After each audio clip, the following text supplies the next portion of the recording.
দোকানপাটের ব্যবসা বাণিজ্য তো খুব সমস্যা হইতে আছে। পরীক্ষার সময় পরীক্ষা দিতে অনেক কষ্ট হয়, পরীক্ষা দেওয়ার জন্য বা আপনার তাদের বাসায় পড়াশোনার জন্য অনেক কষ্ট হয় বিদ্যুতের কারণে।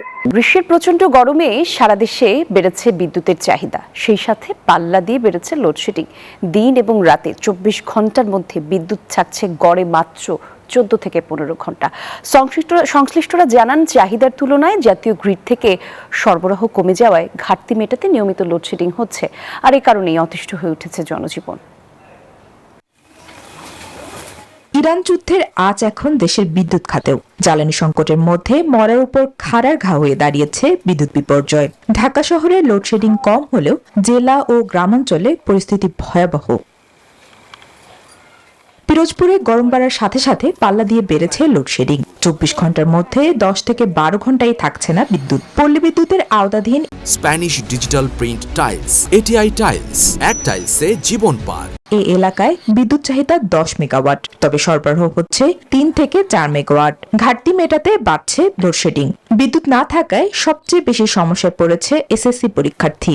বর্তমানে বিদ্যুৎ পাওয়া যাইতেছে না, তারপর ছেলে মেয়েদের পরীক্ষা চলে, দোকানপাটের ব্যবসা বাণিজ্য তো খুব সমস্যা হইতে আছে। পরীক্ষার সময় পরীক্ষা দিতে অনেক কষ্ট হয়, পরীক্ষা দেওয়ার জন্য বা আপনার তাদের বাসায় পড়াশোনার জন্য অনেক কষ্ট হয় বিদ্যুতের কারণে।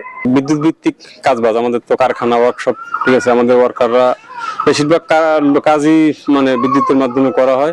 বিদ্যুৎ না থাকার কারণে আমাদের ওয়ার্কাররা বসে থাকে। দমবন্ধ করা গরমে উপকূলীয় জেলা সাতক্ষীরায় লোডশেডিং চরম আকার ধারণ করেছে। জেলায় চাহিদার বিপরীতে অর্ধেক বিদ্যুৎও সরবরাহ করতে পারছে না কর্তৃপক্ষ। এ বিষয়ে ক্যামেরার সামনে কথা বলতে রাজি হননি সাতক্ষীরা পল্লী বিদ্যুৎ সমিতির জেনারেল ম্যানেজার, তবে জানান চাহিদার তুলনায় সরবরাহ কম থাকায় এই ঘাটতি।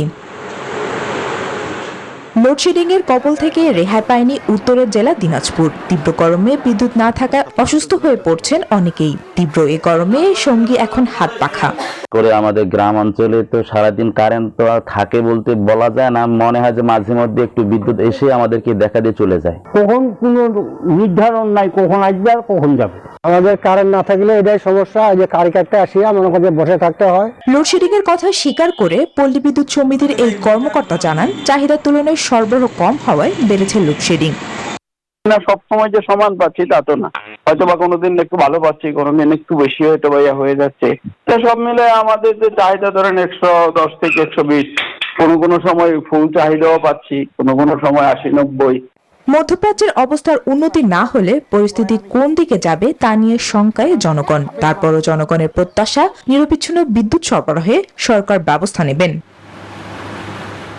Text report, news 24।